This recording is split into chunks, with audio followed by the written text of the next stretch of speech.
পয়লা বৈশাখে কালীঘাট মন্দিরের চেনা ছবিটা কিছুটা বদলে গেল। মন্দির চত্বরে ভক্তদের লম্বা লাইন না দেখা গেলেও নবনির্মিত স্কাইওয়াকে নিজস্ব তুলতেই ব্যস্ত সকলে। দক্ষিণেশ্বরের ধাঁচে রাস্তা থেকে হোক অথবা মেট্রো থেকে নেমে সহজে মন্দিরে পৌঁছে যাবার ব্যবস্থা করতেই মুখ্যমন্ত্রী মমতা বন্দ্যোপাধ্যায় এই স্কাইওয়াক নির্মাণের পরিকল্পনা করেন।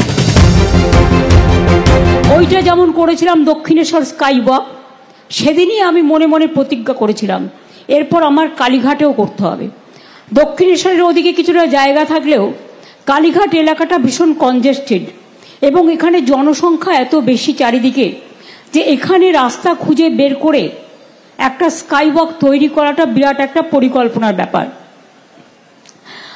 একদিকে যেমন কালীঘাটের স্কাইওয়াক উদ্বোধন হচ্ছে, দুধপুকুর থেকে শুরু করে মন্দির প্রাঙ্গণ আমরা সরকার থেকেই 99% টাকা খরচ করে এটা করেছি।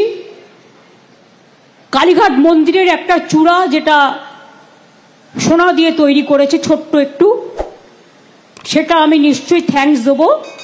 এটা রিলায়েন্স আমাকে বলেছিল যে আমাদের একটা সুযোগ দিন একটু কাজ করবার, তো আমি সেই জন্য ওরা যখন ওটা করতে চেয়েছিল ওটা আমি বাধা দিইনি এবং ওরা সাদরেই করেছিল।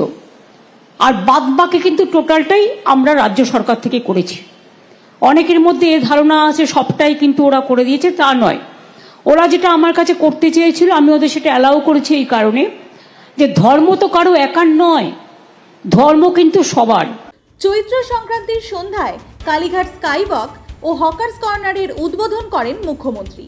এরপর স্কাইওয়াক দিয়ে হেঁটে কালীঘাট মন্দিরে যান মমতা। পুজো দেন মা কালীর কাছে। রাজ্য সরকার তথ্য অনুযায়ী কালীঘাট স্কাইওয়াকের দৈর্ঘ্য 435 মিটার আর 10.5 মিটার চওড়া। সেখানে 2টি এসকেলেটর, 3টি লিফট এবং 3টি সিঁড়ি আছে, তবে দক্ষিণেশ্বরের ধাঁচে নয়। মন্দির চত্বরে ডালার দোকানের ব্যবস্থা রয়েছে। যে এখানে রাস্তা খুঁজে বের করে একটা স্কাইওয়াক তৈরি করাটা বিরাট একটা পরিকল্পনার ব্যাপার। সব রাজ্য সরকারের সকলকে যারা সহযোগিতা করেছেন আমি ধন্যবাদ জানাবো এই কারণে কলকাতা পুলিশকেও, যে ডে টু ডে যোগাযোগ করবার পর তারা যখন কিছুতেই ভাবতে পারছিল না এই হকার্সদের কোথায় নিয়ে গিয়ে বসাবো, তাদের কি রুজি রোজগার বন্ধ হয়ে যাবে, আমি বললাম না, বুদ্ধি খরচ করো। 1 বছরের ব্যাপার তো করতে আমার যতদিন টাইম লাগে, হাজরা পার্কে হকার্স কর্নার করে দাও টেম্পোরারি। ওরা হাজরা পার্কে বসুক, হাজরা পার্কে স্টল করে দাও যাতে ওদের বিক্রি বাটা নষ্ট না হয়।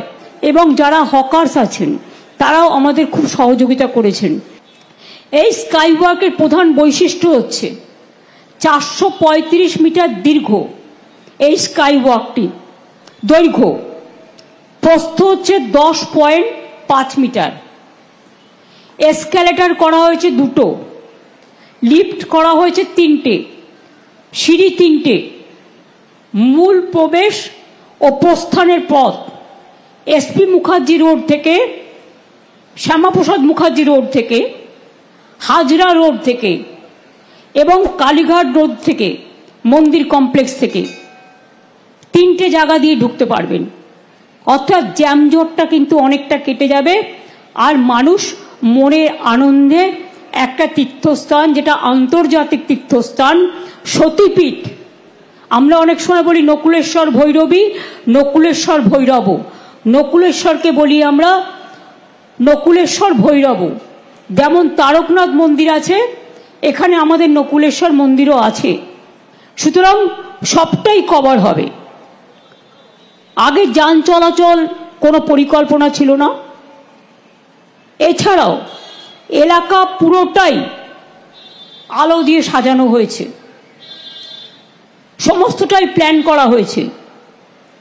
এছাড়াও আমার হকার্স ভাই বোনেদের জন্য রিফিউজি হকার্স কর্নার বিল্ডিংও আমরা তৈরি করে দিয়েছি।